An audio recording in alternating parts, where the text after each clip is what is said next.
Hello student, welcome back to another video. આપણે last લેક્ચરમાં introduction જોયું હતું. તો ઇન્ટ્રોડક્શનનું જે બેઝિક છે તેનું આપણે રિવિઝન કરી લઈએ. બરાબર? તો પહેલા આપણે જોઈએ કે જનીનદ્રવ્ય તરીકે શું જોવા મળે છે. તો મોટા ભાગના બધા જ સજીવોમાં જનીનદ્રવ્ય તરીકે ડીએનએ જોવા મળે છે. બરાબર? જ્યારે અમુક જ વનસ્પતિઓમાં અને અમુક વાયરસમાં જનીનદ્રવ્ય તરીકે આરએનએ જોવા મળે છે. ત્યારબાદ આપણે જોયું હતું કે ડીએનએ અને આરએનએ જે છે તેનું સ્થાન ક્યાં હોય છે. તો ડીએનએ જે છે તે પ્રત્યેક કોષના કોષ કેન્દ્રમાં જોવા મળે છે, જ્યારે આરએનએ જે છે તે પ્રત્યેક કોષના કોષ રસમાં જોવા મળે છે. બરાબર? ત્યારબાદ ડીએનએ અને આરએનએ શેના બનેલા હોય છે. તો ડીએનએ જે છે તે બે પોલીન્યુક્લિઓટાઇડ શૃંખલાઓનો બનેલો હોય છે અને આરએનએ માત્ર એક જ પોલીન્યુક્લિઓટાઇડ શૃંખલાઓનો બનેલો છે. બરાબર? તો હવે આપણે ચેપ્ટરની થિયરી સ્ટાર્ટ કરીએ. એ પહેલા જણાવી દઉં કે આ ચેપ્ટરમાં આપણે કઈ કઈ થિયરીઓ ભણવાની છે. બરાબર? તો આ ચેપ્ટરમાં આપણે ડીએનએ ની સંરચના, ત્યારબાદ જોઈએ તો મેં જ્યારે લાસ્ટ લેક્ચરમાં જનીનદ્રવ્ય માટેના જે ગુણધર્મો કરાવ્યા હતા તેમાં ત્રીજો ગુણધર્મ હતો કે જે જનીનદ્રવ્ય હોય તે ભાષાંતરણની પ્રક્રિયા કરતો હોવો જોઈએ.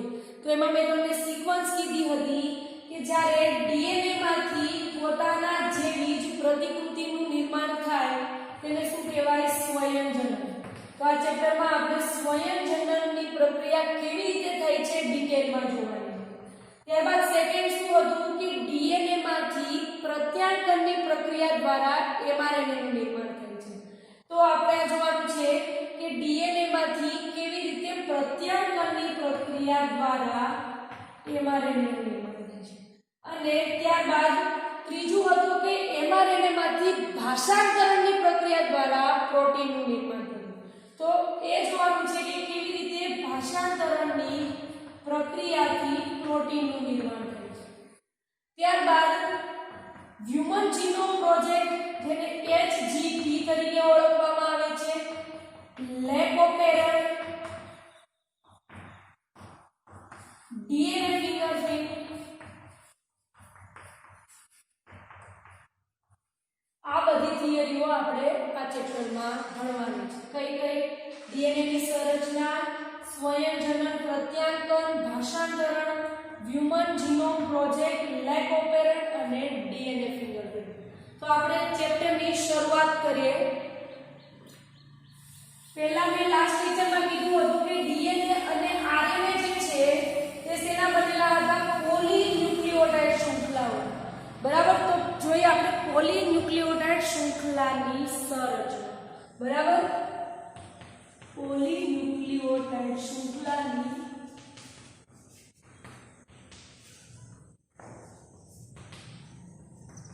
સંરચના.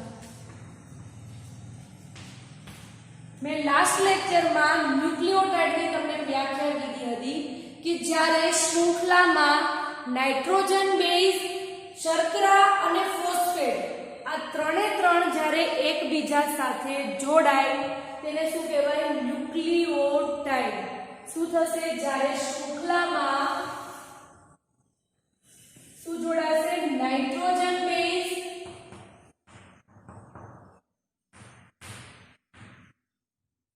ત્યારબાદ શર્કરા અને ફોસ્ફેટ જૂથ. આ ત્રણે ત્રણ એકબીજા સાથે જોડાય તેને શું કહેવાય? ન્યુક્લિઓટાઇડ. હવે આ ત્રણે ત્રણને આપણે ડિટેલમાં જોઈએ તો પહેલા સ્ટાર્ટ કરીએ આપણે નાઇટ્રોજન બેઝ. નાઇટ્રોજન બેઝના બે પ્રકાર છે, જેમાં પહેલું છે પ્યુરિન અને બીજું છે પિરિમિડિન.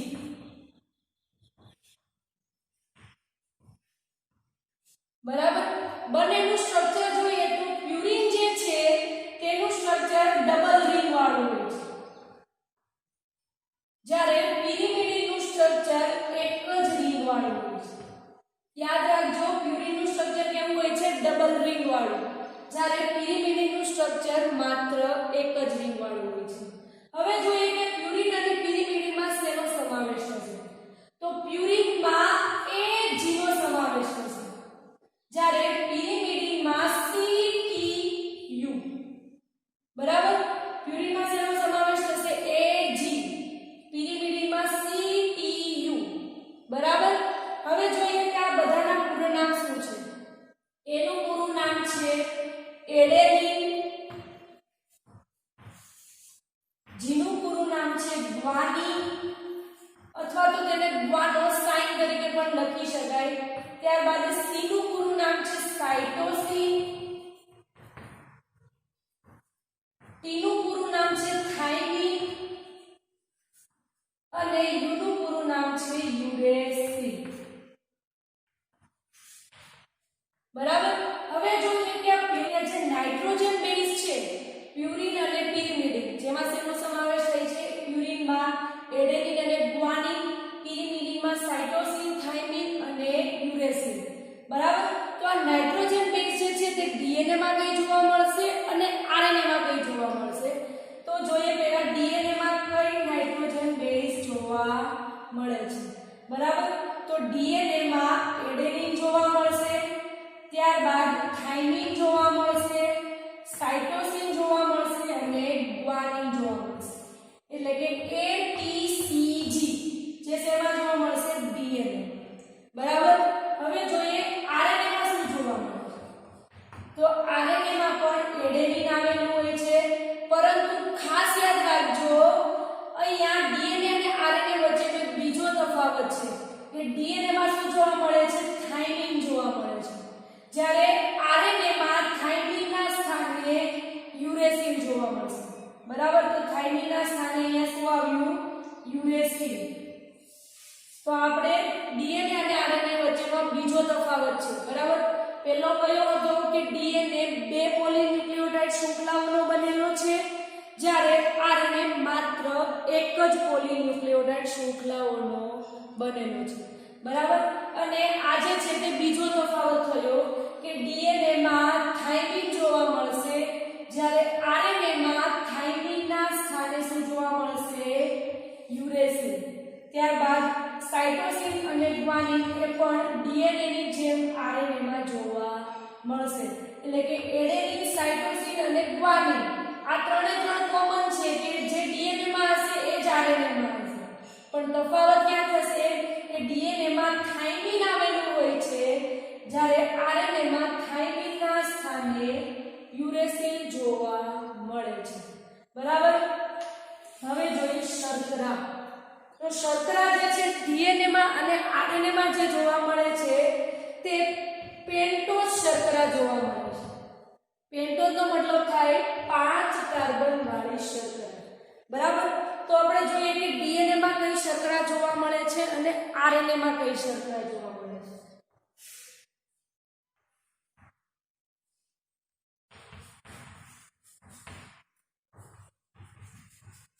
હવે ડીએનએ નું પૂરું નામ શું છે? Deoxyribose nucleic acid.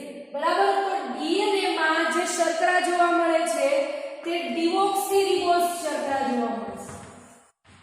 ખાસ યાદ રાખજો, શર્કરા કઈ જોવા મળે છે? 5 કાર્બન વાળી, અને 5 કાર્બન વાળી શર્કરાનું નામ છે રિબોઝ. આ રિબોઝ શર્કરા ડીએનએ અને આરએનએ માં જોવા મળશે. તો ડીએનએ નું પૂરું નામ શું છે? ડીઓક્સીરીબોઝ. તો ડીએનએ માં કઈ જોવા મળશે? ડીઓક્સીરીબોઝ શર્કરા. આરએનએ નું પૂરું નામ શું છે? Ribose nucleic acid. તો આરએનએ માં કઈ જોવા મળશે? રિબોઝ શર્કરા. બરાબર? હવે જોઈએ બંનેના સ્ટ્રક્ચર કે ડીઓક્સીરીબોઝ અને રિબોઝ વચ્ચે શું ડિફરન્ટ છે. તો પહેલા જોઈએ ડીએનએ નું સ્ટ્રક્ચર. ટોટલ કેટલા કાર્બન વાળી હોય છે? 5 કાર્બન વાળી શર્કરા હોય છે.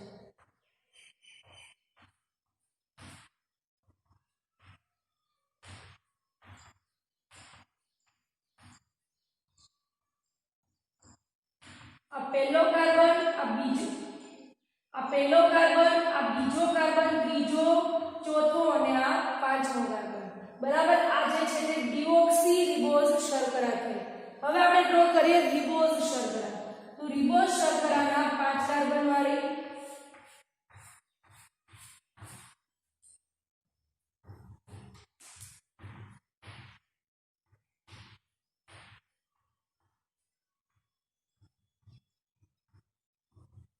આ જે છે તે રિબોઝ શર્કરા છે. બરાબર.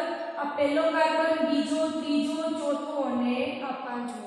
હવે તમને દેખાતું હશે ડિઓક્સી રિબોઝ અને રિબોઝ વચ્ચે શું ડિફરન્ટ છે. બરાબર. તો તમને દેખાતું હશે કે આ પહેલા કાર્બન પછી જે બીજો કાર્બન છે તેમાં ડિઓક્સી રિબોઝનું સ્ટ્રક્ચર છે તેમાં માત્ર એક જ H હાજર છે. બરાબર. જ્યારે આ જે રિબોઝની શર્કરા જે છે તેમાં શું છે બીજા કાર્બન ઉપર એક વધારાનો OH જે છે તે હાજર છે. શું છે ડિઓક્સી રિબોઝ અને રિબોઝ વચ્ચેનું ડિફરન્સ શું છે એટલે કે બંને વચ્ચે સ્ટ્રક્ચરમાં શું તફાવત છે તો ડિઓક્સી રિબોઝનો જે બીજો કાર્બન હશે તેમાં માત્ર એક જ હાઇડ્રોજન હાજર હશે. જ્યારે રિબોઝ શર્કરામાં શું છે બીજા કાર્બન ઉપર શું જોવા મળે છે એક વધારાનો OH જે છે તે હાજર છે. બરાબર. તો આ થયો DNA અને RNA વચ્ચેનો ત્રીજો તફાવત કે ડિઓક્સી રિબોઝમાં એટલે કે DNA માં બીજા કાર્બન ઉપર માત્ર એક જ હાઇડ્રોજન હોય છે.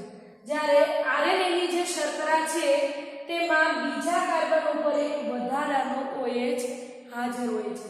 બરાબર. હવે લાભે શું થશે કે આ રિબોઝ શર્કરા જે છે તેમાં બે OH જૂથ હાજર છે. એટલે કે એવું કહી શકાય કે બે કાર્યશીલ ગ્રુપ હાજર છે. હવે કાર્યશીલ ગ્રુપ હાજર હોવાથી તે શું કરશે પ્રક્રિયાઓ કરશે જેથી RNA જે છે તે રાસાયણિક રીતે અને રચનાત્મક રીતે સ્થાયી રહી શકશે નહીં. આપણે જનીન દ્રવ્યના ગુણધર્મોમાં મેં કીધું હતું કે પહેલું જે હતું કે RNA જે છે તે ઉત્પ્રેરક તરીકે કાર્ય કરે છે એટલા માટે તે સ્થિર રહી શકતો નથી.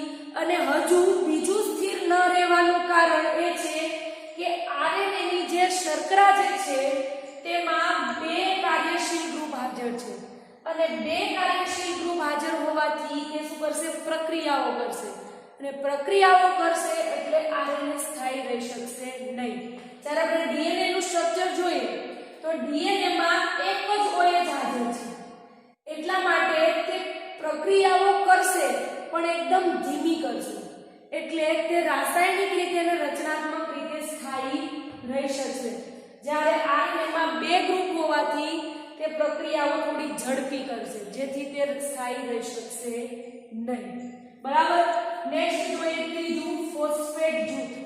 ફોસ્ફેટ જૂથમાં DNA અને RNA માં H3PO4 જોવા મળે છે. બરાબર. કેવી રીતે ગોઠવાયેલું હોય છે તો ફોસ્ફેટ જૂથ વચ્ચે હોય છે ત્યારબાદ OH અને ડબલ બોન્ડ O. આવી રીતે ફોસ્ફેટ જૂથનું સ્ટ્રક્ચર હોય છે. તો આપણે ફરીથી આ ન્યુક્લિયોટાઇડ જે છે તેની સંરચનાનું રિવિઝન કરી લઈએ. તો પહેલા ન્યુક્લિયોટાઇડની વ્યાખ્યા બોલીએ કે જે જ્યારે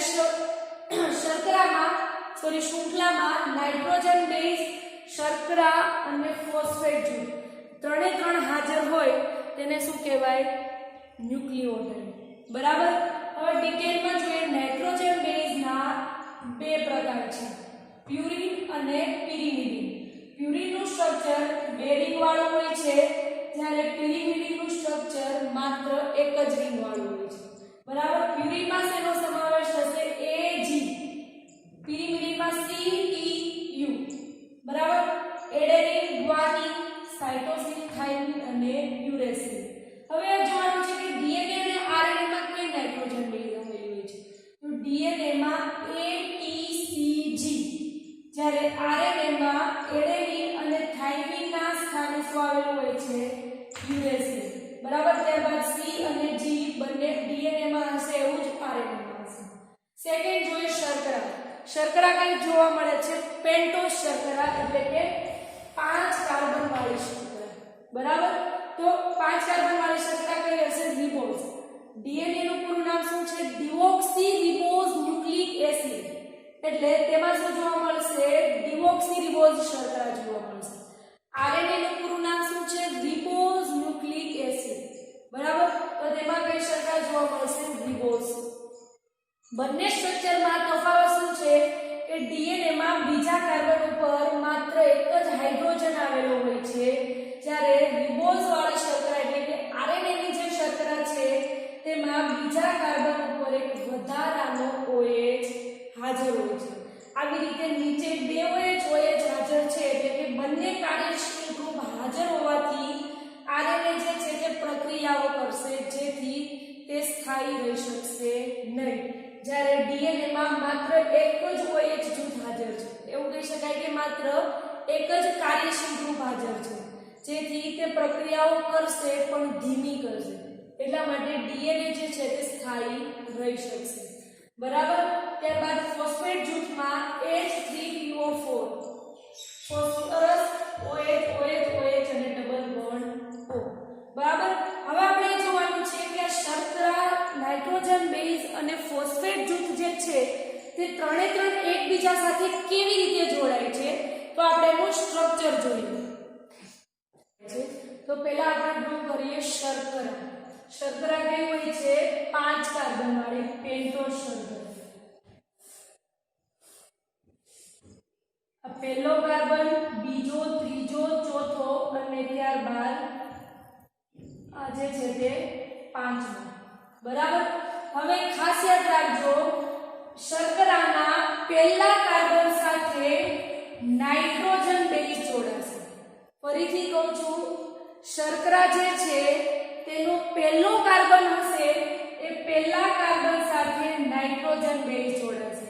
પછી કોઈ પણ હોય, એડેનિન પણ જોડાઈ શકે, થાઇમિન પણ જોડાઈ શકે, સાઇટોસિન પણ જોડાઈ શકે અને ગ્વાનિન પણ હોઈ શકે, પણ આ કોઈ પણ નાઇટ્રોજન બેઝ હોય એ હંમેશા શર્કરાના પહેલા કાર્બન સાથે જ જોડાશે. બરાબર. ત્યારબાદ બીજો, ત્રીજો, ચોથો અને આ 5મો કાર્બન. હવે 5મા કાર્બન સાથે શું જોડાશે? તો આપણે જોયું હતું કે ફોસ્ફેટ જૂથ પણ શર્કરા સાથે જોડાય છે. બરાબર. તો આપણે ફોસ્ફેટ જૂથ ડ્રો કરીએ. P OH અને ડબલ બોન્ડ O. બરાબર. હવે શું થશે કે જે આ શર્કરાના 5મા કાર્બન ઉપર શું આવેલું હોય છે? CH2OH. બરાબર. તો એમાંથી આ જે OH જે છે એ અને ફોસ્ફેટ જૂથનો આ જે હાઇડ્રોજન જે છે એ શું થઈ જશે? દૂર થઈ જશે. H2O દૂર થશે. કેવી રીતે થશે? રિપીટ કરું છું. શર્કરાના 5મા કાર્બન ઉપર શું આવેલું હોય છે? CH2OH. બરાબર. એમાંથી આ જે OH છે તે અને જે ફોસ્ફેટ જૂથમાં અહીંયા જે OH આવેલો હોય તેમાં માત્ર એક હાઇડ્રોજન, આટલું જે છે તે શું થશે? દૂર થઈ જશે. એટલે ટોટલ કેટલું થશે? H2O જે છે તે દૂર થશે અને ત્યારબાદ ફોસ્ફેટ જૂથ જે છે તે શર્કરાના 5મા કાર્બન સાથે જોડાઈ જશે. શું થશે? 5મા કાર્બન ઉપર શર્કરાના 5મા કાર્બન ઉપર ફોસ્ફેટ જૂથ છે તે જોડાઈ જશે. બરાબર. એટલે શું થયું? શર્કરાનો પહેલો કાર્બન હશે ત્યાં નાઇટ્રોજન બેઝ જોડાશે અને શર્કરાના 5મા કાર્બન સાથે શું જોડાશે? ફોસ્ફેટ જૂથ. હવે તમને અહીંયા દેખાતું હશે કે ફોસ્ફેટ જૂથ જ્યારે શર્કરા સાથે જોડાય છે ત્યારે અહીંયા કંઈક બંધ દ્વારા જોડાય છે અને જ્યારે શર્કરાના પહેલા કાર્બન ઉપર જ્યારે નાઇટ્રોજન બેઝ જોડાય છે ત્યારે પણ તમને અહીંયા દેખાતું હશે કે કોઈ બંધ દ્વારા જોડાય છે. હવે કયા બંધ દ્વારા જોડાય છે? તો જ્યારે શર્કરા સાથે નાઇટ્રોજન બેઝ જોડાય ત્યારે તે બંને એકબીજા સાથે N ગ્લાયકોસિડિક બંધ દ્વારા જોડાય છે.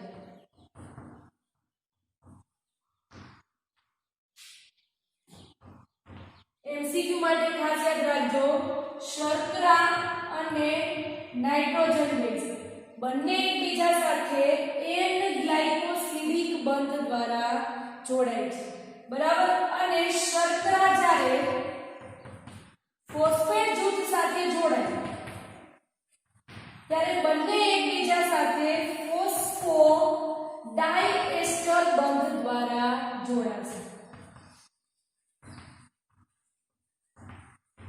બરાબર, આટલું ફરીથી રિવિઝન કરાવું છું. શર્કરા જે છે તેના પહેલા કાર્બન ઉપર નાઇટ્રોજન બેઝ જોડાયેલી હશે અને શર્કરાના પાંચમા કાર્બન ઉપર ફોસ્ફેટ જૂથ જોડાયેલું હશે. બરાબર, હવે આ બંને એકબીજા સાથે કેવી રીતે જોડાય છે? તો જ્યારે શર્કરા નાઇટ્રોજન બેઝ સાથે જોડાશે ત્યારે તે એક ગ્લાયકોસિડિક બંધ દ્વારા જોડાશે અને જ્યારે શર્કરા ફોસ્ફેટ જૂથ સાથે જોડાશે ત્યારે તે ફોસ્ફોડાયએસ્ટર બંધ દ્વારા જોડાશે.